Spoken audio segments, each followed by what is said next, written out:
નમસ્કાર વિદ્યાર્થી મિત્રો, ધોરણ 11 ભૌતિક વિજ્ઞાન વિષયના 5મા પ્રકરણ કે જેનું નામ છે ગતિના નિયમો. એના ગયા લેક્ચરની અંદર આપણે ઢોળાવવાળા વક્રાકાર માર્ગ ઉપર વાહનની મહત્તમ સલામત ઝડપ એનું સૂત્ર આપણે મેળવેલું. v મેક્સિમમ બરાબર વર્ગમૂળમાં rg કૌંસમાં µs પ્લસ tan થીટા છેદમાં 1 માઇનસ µs tan થીટા. ઢોળાવવાળા વક્રાકાર માર્ગ ઉપર જ્યારે વાહન સલામત રીતે મહત્તમ સલામત ઝડપ એનું સૂત્ર આપણે છેલ્લે ભણ્યા હતા અને એને અનુરૂપ એક ઉદાહરણ પણ આપણે ગણેલો. ત્યાર પછી ઉદાહરણ છેલ્લે 5.10 આપણે ગણ્યું હતું. હવે જોઈએ 5.11 ઉદાહરણ 5.11. જો આ ઉદાહરણની રકમ કંઈક આવી છે. સ્પર્ધા માટેનો એક 300 મીટર ત્રિજ્યાનો વર્તુળાકાર માર્ગ 15 અંશનો ઢોળાવ વાળો છે. સ્પર્ધા માટે એક વર્તુળાકાર માર્ગ છે. વર્તુળાકાર માર્ગની ત્રિજ્યા r 300 મીટર છે. 300 મીટર ત્રિજ્યા વાળો વર્તુળાકાર માર્ગ છે. માર્ગનો ઢોળાવ 15 અંશ છે. થીટા 15 અંશ. જો રેસ કારના પૈડા અને માર્ગ વચ્ચેનો ઘર્ષણાંક 0.2 હોય, રેસ માટે જે કાર વપરાય એ કારના પૈડા અને રસ્તો એટલે કે માર્ગ વચ્ચેનો ઘર્ષણાંક સ્થિત ઘર્ષણાંક µs 0.2 હોય તો પહેલો પ્રશ્ન છે એ રેસ કારના ટાયરનો ઘસારો નિવારવા માટેની ઓપ્ટિમમ ઝડપ કેટલી? ઓપ્ટિમમ ઝડપ ઇષ્ટ અથવા યથેષ્ટ ઝડપ VO ઓપ્ટિમમ ઝડપ મેળવવાની છે.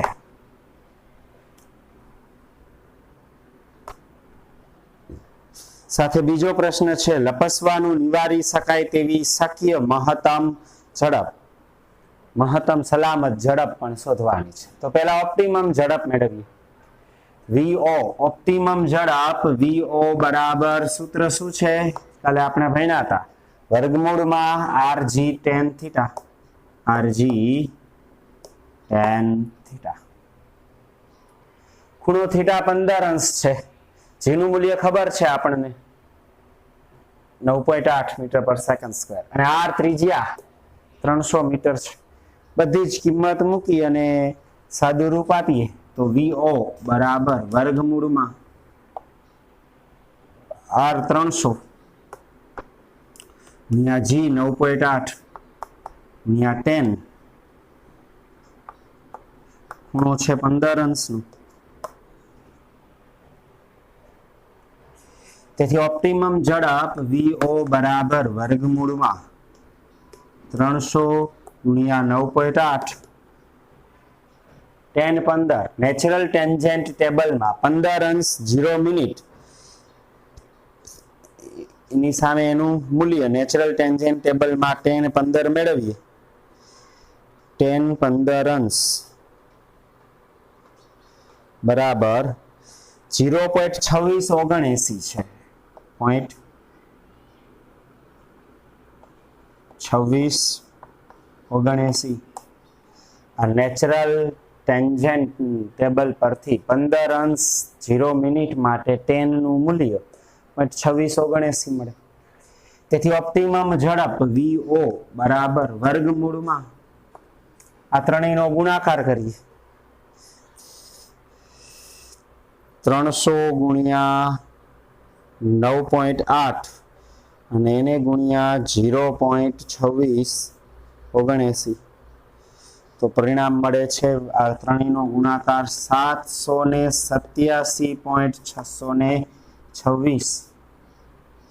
787.626. ફરીથી એકવાર જોઈ લ્યો. 300 ગુણ્યા 9.8 એને ગુણ્યા 0.2679 787.626. 600 એનું વર્ગમૂળ લઈ લે તો ઓપ્ટિમમ ઝડપ VO બરાબર વર્ગમૂળમાં 787.626 વર્ગમૂળ છે 28.06 મીટર પર સેકન્ડ 28.06 મીટર પર સેકન્ડ તેથી ઓપ્ટિમમ ઝડપ પહેલા પ્રશ્ન એ નો જવાબ ઓપ્ટિમમ ઝડપ 28.06 મીટર પર સેકન્ડ છે હવે બીજો પ્રશ્ન છે બી વાહનની મહત્તમ સલામત ઝડપ મહત્તમ સલામત ઝડપ એવી મહત્તમ ઝડપ કે વાહન લપસે નહીં બરાબર 15 અંશના ઢોળાવવાળા વક્રાકાર માર્ગે વાહનની મહત્તમ સલામત ઝડપ વી મેક્સિમમ મેળવવાનું છે તો ઢોળાવવાળા વક્રાકાર માર્ગે વાહનની મહત્તમ સલામત ઝડપ એનું સૂત્ર ઢોળાવવાળા વક્રાકાર માર્ગે વાહનની મહત્તમ સલામત ઝડપ વી મેક્સિમમ બરાબર ઢોળાવ વગર હોત તો વર્ગમૂળમાં µSRG પણ ઢોળાવવાળા માર્ગ માટે વર્ગમૂળમાં RG કૌંસમાં µS plus tan theta upon 1 minus µS tan theta આવું સૂત્ર હતું આ સૂત્ર આપણે કાલે થિયરીમાં મેળવેલું ઢોળાવવાળા વક્રાકાર માર્ગ પર વાહનની મહત્તમ સલામત ઝડપ છે હવે અહીંયા RG µS ને થીટા બધી જ કિંમત જાણીએ છીએ માત્ર કિંમત મૂકી અને સાદું રૂપ આપીએ તો V મેક્સિમમ બરાબર વર્ગમૂળમાં R છે 300 અને G છે 9.8 કૌંસની અંદર µS ઘર્ષણાંક કેટલો છે 0.2 વધતા tan થીટા એટલે 15 tan 15 અંશ ના છેદમાં 1 માઇનસ µS 0.2 એને ગુણ્યા tan 15 અંશ તેથી મહત્તમ સલામત ઝડપ V મેક્સિમમ બરાબર વર્ગમૂળમાં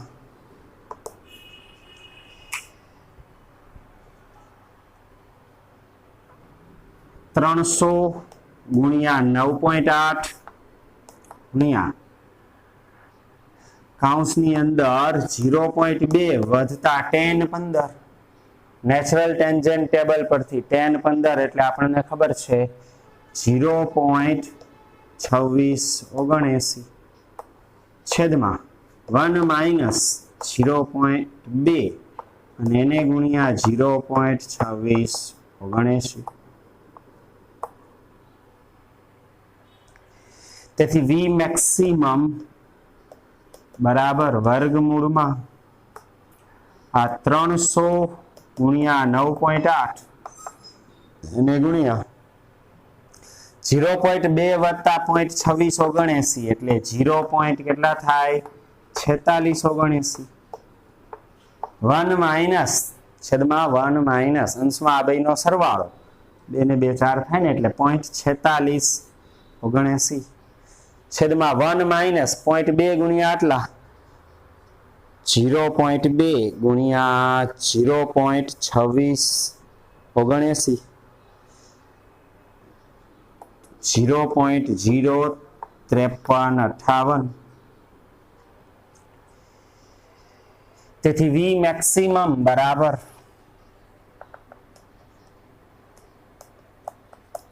વર્ગમૂળમાં 300 ગુણ્યા 9.8 ગુણ્યા 0.4679 ના છેદમાં સંયુક્ત રીતે છેદમાં જ લખ નાખો, બરાબર. આ ત્રણેયનો ગુણાકાર છેદમાં 1 માઇનસ આટલા 1 માઇનસ 0.05358 1 માઇનસ 0.05358 તો બાદબાકી છે 0.9442 94642 બરાબર. તેથી v મેક્સિમમ બરાબર વર્ગમૂળમાં આ ત્રણેયનો ગુણાકાર ભાગ્યા આટલા. કેલ્ક્યુલેટર થી સાદું રૂપ આપીએ તો 300 ગુણ્યા 9.8 એને ગુણ્યા 0.4679 એને ભાગ્યા 0.946642 પરિણામ મળે છે 1453.50 1453.50. હજી એકવાર જોઈ લઈ 300 ગુણ્યા 9.8 એને ગુણ્યા 0.4679 એને ભાગ્યા 0.946642 1453.50. તેથી v મેક્સિમમ બરાબર 1453.50 નું વર્ગમૂળ.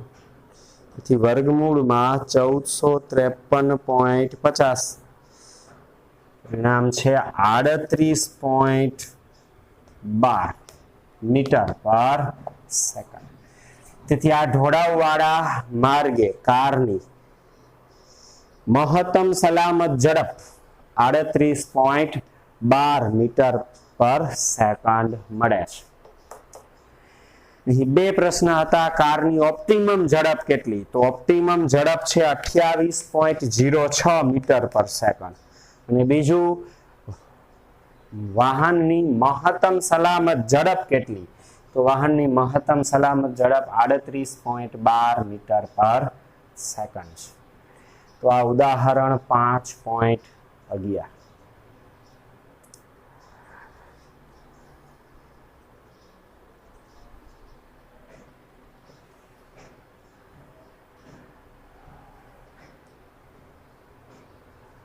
ત્યાર પછી ટેક્સ્ટમાં યંત્રશાસ્ત્રમાં કોયડાઓ ઉકેલવા અંગે માર્ગદર્શન આપેલું છે.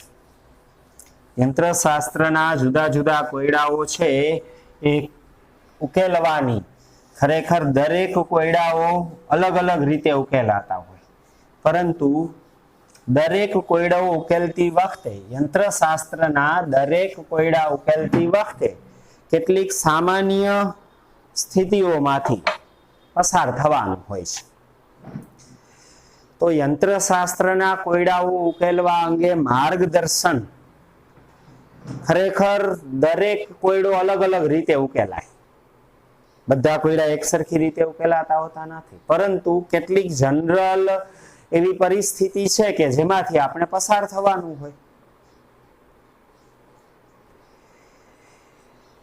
તો કોઈ પણ યંત્રશાસ્ત્રનો કોયડો ઉકેલતી વખતે પહેલી વાત એ કે જે કાંઈ પણ તંત્ર આપેલું છે, વર્ણન કરેલું છે, એને આકૃતિમાં ગોઠવવું જોઈએ. સૌ પ્રથમ આપેલા તંત્રને આકૃતિમાં ગોઠવવું. બ્લોક આપ્યો હોય, કોઈ કાર હોય કે કોઈ અન્ય રચના હોય, કોઈ તંત્ર આપેલું છે, કોઈ દોરી સાથે દડો બાંધેલો છે કે કોઈ પણ પ્રકારની રચના આપેલી હોય, સૌ પ્રથમ એનું ભૌમિતિક નિરૂપણ આકૃતિ સ્વરૂપે એનું નિરૂપણ કરવું. આકૃતિમાં તંત્ર ઉપર જુદા જુદા ઘટકો ઉપર જે કાંઈ પણ બળો લાગતા હોય એ બળોને બીજી વાત ધ્યાનમાં લેવાના. કયા કયા બળો છે, તેના ઉપર કેટલું બળ લાગે, વજન બળ, લંબ બળ, સ્થિત ઘર્ષણ બળ, ગતિ થતી હોય તો ગતિક ઘર્ષણ બળ, દોરી હોય તો દોરીમાં તણાવ બળ વગેરે, નિયમિત વર્તુળમય ગતિ થતી હોય તો કેન્દ્રગામી બળ, આવા જે કાંઈ પણ તંત્ર આપેલું છે એ તંત્રમાં જુદા જુદા ભાગો ઉપર કયા કયા બળો લાગે એ બળ એની યાદી તૈયાર કરવાની. એટલે એ બળને ધ્યાનમાં લેવાના, આકૃતિ દોરવાની, બળને ધ્યાનમાં લેવાના. ત્યાર પછી કોયડો ઉકેલવા માટે આખા તંત્રમાંથી અમુક ભાગ પસંદ કરો, કોઈ એક ઘટક પસંદ કરો કે જે સંતુલનમાં હોય અથવા તો કંઈક પ્રવેગથી ગતિ કરતો હોય. જે ભાગને આપણે પસંદ કરીએ છીએ એ જો સંતુલનમાં હોય તો એ સંતુલનની સ્થિતિમાં એની આકૃતિ દોરીએ, માત્ર એટલા ભાગની જ આકૃતિ દોરીએ અને એ ભાગ ઉપર જેટલા બળ લાગતા હોય બધા બળ દર્શાવવાના. ફ્રી બોડી ડાયાગ્રામ કહેવાય આને. તંત્રના કોઈ એક ભાગ પર જેટલા બળ લાગે છે એ તંત્રના, સમજો કે કોઈ એક બ્લોક છે એના માટે ગતિનું સમીકરણ લખવું છે તો એ બ્લોક ઉપર જેટલા બળ લાગતા હોય, ઉપર તરફ, નીચે તરફ, ડાબી બાજુ, જમણી બાજુ વગેરે, બળને આકૃતિમાં દર્શાવવાના. એ આકૃતિ છે એ ફ્રી બોડી ડાયાગ્રામ તરીકે ઓળખવામાં આવે. જો આ તંત્રનો કોઈ ભાગ, આપણે પસંદ કરેલો ભાગ જો સંતુલનમાં હોય તો સંતુલન સ્થિતિમાં આપણે ઉપર તરફનું બળ બરાબર નીચે તરફનું બળ લખી શકીએ, અથવા ડાબી બાજુનું બળ બરાબર જમણી બાજુનું બળ. સામસામેના બળના મૂલ્ય સમાન ગણી અને સમીકરણ લખી શકીએ. જો તંત્રનો આપેલો ભાગ જેને આપણે ધ્યાનમાં લીધેલો છે એ ભાગ એ પ્રવેગી ગતિ કરતો હોય તો આપણે પરિણામી બળ બરાબર દળ ગુણ્યા પ્રવેગ સૂત્રનો ઉપયોગ કરી અને પરિણામ લખી શકીએ. આવી જ રીતે તંત્રના, સમજો કે કોઈ અજ્ઞાત રાશિ મેળવવા, બે અજ્ઞાત રાશિ મેળવવાની હોય તો તંત્રના આવા બે સમીકરણો જ હોય. તેથી અલગ અલગ બે ભાગ ઉપર આ રીતે ન્યૂટનનો ગતિનો બીજો નિયમ લાગુ પાડી ફ્રી બોડી ડાયાગ્રામ દોરી અને ન્યૂટનનો ગતિનો બીજો નિયમ લાગુ પાડી શકાય. બે સમીકરણો મળે, એ બંને ઉકેલો તો બે અજ્ઞાત રાશિઓ મળી જાય. તંત્રના અલગ અલગ ત્રણ ઘટકો હોય તો ત્રણ અજ્ઞાત રાશિ શોધવા ત્રણ સમીકરણો જોઈએ. ટૂંકમાં તંત્રના જે ઘટક માટે આપણે ગતિનું સમીકરણ લખવું હોય એનો ફ્રી બોડી ડાયાગ્રામ દોરવાનો અને એના આધારે એનું ગતિનું સમીકરણ લખવાનું. એ ગતિના સમીકરણમાં કેટલી જ્ઞાત ને કેટલી અજ્ઞાત રાશિઓ છે એ જોઈ, જો એક જ અજ્ઞાત રાશિ હોય તો ગતિના સમીકરણમાં મૂકીને સીધું પરિણામ મેળવી શકાય. એકથી વધુ અજ્ઞાત રાશિ હોય તો આવા વધુ ભાગ તંત્રના પસંદ કરી અને વધુ સમીકરણ મેળવી અને પરિણામ મેળવી શકાય. આમ આ રીતે જનરલી એ યંત્રશાસ્ત્રના કોયડાઓ ઉકેલવામાં આવતા હોય છે. પરંતુ દરેક કોયડો છે એ અલગ અલગ પરિસ્થિતિ ધરાવતો હોય તો દરેક કોયડો ઉકેલવાની રીત, એની ગણતરી અલગ અલગ હોઈ શકે, બરાબર.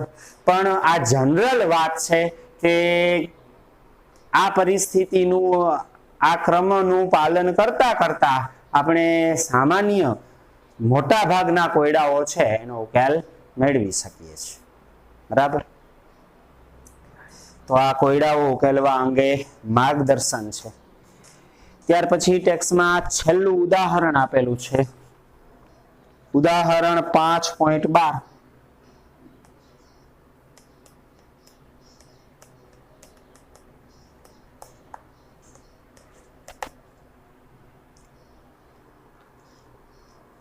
આ ચેપ્ટરનું છેલ્લું આ ઉદાહરણ છે 5.12. રકમ કઈક આવી છે, આકૃતિ 15.15 જુઓ. આકૃતિમાં આવી એક સપાટી છે, એના ઉપર બ્લોક રાખેલો છે. એક નરમ સમક્ષિતિજ સપાટી પર લાકડાનો 2 કિલોગ્રામ દળનો એક બ્લોક સ્થિર રહેલો છે. દળ 2 કિલોગ્રામ છે, બ્લોક છે એ સ્થિર છે. જ્યારે 25 કિલોગ્રામ દળના લોખંડનો નળાકારને આ બ્લોક પર મૂકવામાં આવે છે ત્યારે તળિયું સતત નમતું જાય છે। આ સ્થિતિમાં તંત્ર કેવું છે? સ્થિર છે। હવે આના ઉપર આ 2 કિલોગ્રામનો છે દળ, એના ઉપર એક નળાકાર મૂકીએ। કેટલો? તો કે 25 કિલોગ્રામનો। આ 2 કિલોગ્રામ તો છે જ, એના ઉપર 25 કિલોગ્રામનો વજનદાર નળાકાર મૂકીએ તો આ તળિયું છે અહીંયા છે, થોડા સમય પછી આમ અહીંયા આવી જશે, વળી થોડા સમય પછી આમ અહીંયા આવશે, નીચે તરફ પ્રવેગી ગતિ કરે છે। નળા બ્લોક અને નળાકાર બંને એક સાથે 0.1 મીટર પર સેકન્ડ વર્ગના પ્રવેગથી ઉતરે છે। નીચે તરફ પ્રવેગ કેટલો છે? 0.1 મીટર પર સેકન્ડ સ્ક્વેર। 0.1 મીટર પર સેકન્ડ વર્ગના પ્રવેગથી એ નીચે ઉતરે છે। બ્લોક વડે તળિયા પર તળિયું નમતા પહેલા અને પછી કેટલું ક્રિયાબળ લાગશે? બ્લોક વડે તળિયા ઉપર પહેલા અને પછી કેટલું ક્રિયાબળ લાગશે તે શોધવાનું છે। જી બરાબર રકમમાં કીધું છે 10 મીટર પર સેકન્ડ સ્ક્વેર લો। આ પ્રશ્નમાં ક્રિયાબળ અને પ્રતિક્રિયાબળની જોડની પણ ઓળખ કરો। તો પહેલા એ સ્થિતિ, સંતુલન સ્થિતિ વિચારીએ। તો પહેલા એ પ્રશ્નનો જવાબ મેળવીએ। સંતુલન સ્થિતિમાં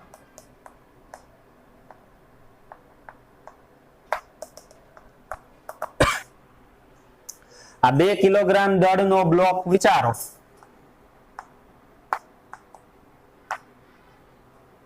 એના ઉપર અધો દિશામાં વજન બળ લાગશે mg અને ઉર્ધ્વ દિશામાં લંબ બળ લાગશે n। m બરાબર 2 કિલોગ્રામ છે। આ બંને બળની અસર હેઠળ તંત્ર સંતુલનમાં છે, સ્થિર છે।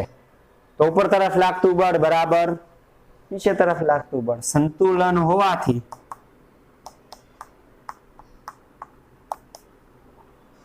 n બરાબર mg, m દળ 2 અને g 10, તેથી n બરાબર 2 ગુણ્યા 10 એટલે 20 ન્યૂટન જેટલું બળ લાગશે।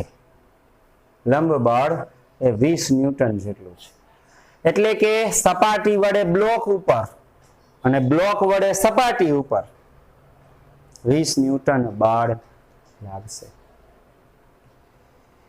તેથી બ્લોક વડે સપાટી પર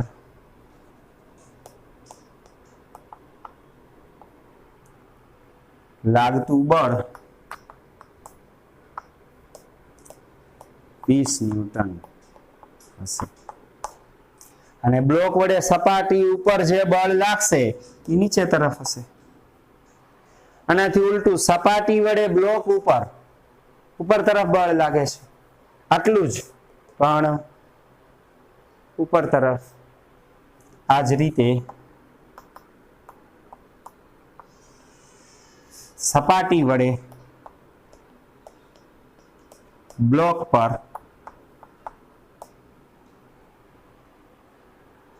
લાગતું બળ 20 ન્યૂટન હશે, પણ એ કઈ તરફ હશે? ઉપર તરફ હશે। આ બે માંથી કોઈ એક, જો આ ક્રિયાબળ હોય તો આ પ્રતિક્રિયાબળ હશે, જો આ ક્રિયાબળ હોય તો આ પ્રતિક્રિયાબળ હશે।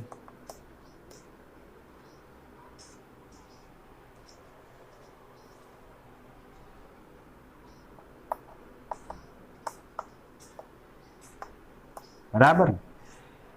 બ્લોક વડે સપાટી ઉપર લાગતું બળ જો ક્રિયાબળ, તો સપાટી વડે બ્લોક ઉપર લાગતું બળ પ્રતિક્રિયાબળ હશે। બ્લોક વડે સપાટી ઉપર લાગતું બળ પ્રતિક્રિયાબળ હોય તો સપાટી વડે બ્લોક ઉપર લાગતું બળ ક્રિયાબળ હશે। એક ક્રિયાબળ, બીજું પ્રતિક્રિયાબળ છે। આ વાત થઈ એ સ્થિર સ્થિતિની। હવે એના ઉપર 25 કિલોગ્રામ દળનો લોખંડનો નળાકાર મૂકીએ તો હવે આખું આ તંત્ર છે m ડેશ 25 ને 2 27 કિલોગ્રામ નું તંત્ર થઈ જાય।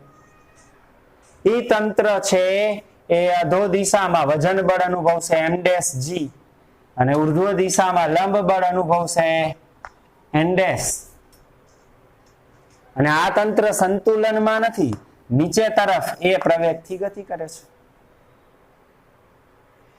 તેથી બીજી સ્થિતિ માટે આ ફ્રી બોડી ડાયાગ્રામ છે આખા તંત્રનું 25 + 2 એટલે 27 કિલોગ્રામ નું વજન બળ દળ m ડેશ છે, તો m ડેશ g વજન બળ અધો દિશા. ઉપર તરફ લંબ બળ n ડેશ, તંત્ર નીચે તરફ એ પ્રવેગથી ગતિ કરે છે તો એનો પ્રવેગ એ. આના માટે પરિણામી બળ બરાબર દળ ગુણ્યા પ્રવેગ લાગુ પાડીએ. પરિણામી બળ દળ ગુણ્યા પ્રવેગ. પરિણામી બળ m dash g minus n dash. m dash g તંત્ર નીચે તરફ ગતિ કરે છે તો ગતિની દિશાનું બળ ધન ને વિરુદ્ધ દિશાનું ઋણ. તેથી m dash g minus n dash બરાબર દળ ગુણ્યા પ્રવેગ. દળ છે m ડેશ અને પ્રવેગ છે. તો n ડેશ ને સૂત્રનો કરતા બનાવીએ તો n ડેશ બરાબર લંબ બળ n ડેશ બરાબર m dash g minus m dash a. તેથી n ડેશ બરાબર m ડેશ કોમન કૌંસમાં g minus a. m dash દળ છે 27, g 10 લેવાનું કીધું છે રકમમાં, માઇનસ a કેટલા છે રકમમાં કીધું છે એ નીચે તરફ 0.1 મીટર પર સેકન્ડ વર્ગ પ્રવેગથી ગતિ કરે છે 0.1. તેથી n ડેશ બરાબર 27, 10 માઇનસ 0.1 એટલે 9.9. તેથી 27 ગુણ્યા 9.9 પરિણામ મળે છે 267.3 ન્યૂટન. તો આ બીજી સ્થિતિમાં બ્લોક વડે સપાટી ઉપર કેટલું 20 ની જગ્યાએ 267.3 ન્યૂટન જેટલું બળ અધો દિશામાં લાગતું હશે. આ રીતે આમ નીચે લખવાનું બરાબર. બ્લોક વડે સપાટી પર લાગતું બળ 267.3 ન્યૂટન હશે નીચે તરફ. એનાથી ઉલટું આ જ રીતે સપાટી વડે બ્લોક પર ઉપર તરફ લાગતું બળ પણ 267.3 ન્યૂટન હશે. તેથી આ જ્યારે આમ નીચે તરફ ગતિ કરતું હોય ત્યારે સપાટી વડે બ્લોક ઉપર ને બ્લોક વડે સપાટી ઉપર આટલું બળ લાગશે. બે માંથી કોઈ એક બળ ક્રિયાબળ તો બીજું પ્રતિક્રિયા બળ હશે. જો બ્લોક વડે સપાટી પર લાગતું બળ ક્રિયાબળ હોય તો સપાટી વડે બ્લોક પર લાગતું બળ પ્રતિક્રિયા બળ હશે. બ્લોક વડે સપાટી ઉપર લાગતું બળ પ્રતિક્રિયા બળ હોય તો સપાટી વડે બ્લોક ઉપર લાગતું બળ ક્રિયાબળ હશે. એટલે આ જ રીતે બે લીટી લખવાની, એમાં 20 ન્યૂટનની જગ્યાએ આ લખવાના. બે માંથી એક ક્રિયાબળ તો બીજું પ્રતિક્રિયા બળ, આ ક્રિયાબળ તો આ પ્રતિક્રિયા બળ બરાબર. આમ તંત્ર એ સ્થિતિમાં સંતુલનમાં હોય ત્યારે સપાટી પર બળ 20 ન્યૂટન અનુભવાશે અને જ્યારે તંત્ર નીચે તરફ એ પ્રવેગથી ગતિ કરતું હોય ત્યારે એ 267.3 ન્યૂટન બળ અનુભવશે બરાબર. તો આ ઉદાહરણ 5.12 છે.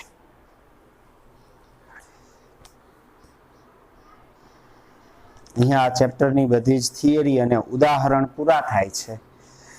હવે જોઈએ સ્વાધ્યાયના કેટલાક પ્રશ્નો. સ્વાધ્યાયમાં બાકી રહેલા પ્રશ્નોમાં 5.4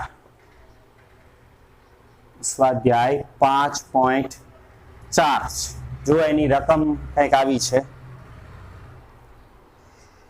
લીસા સમછીતી ટેબલ પર L લંબાઈની દોરીનો એક છેડો સ્મોલ m દળના કણ સાથે અને બીજો છેડો એક નાની ખીલી સાથે જોડેલ છે.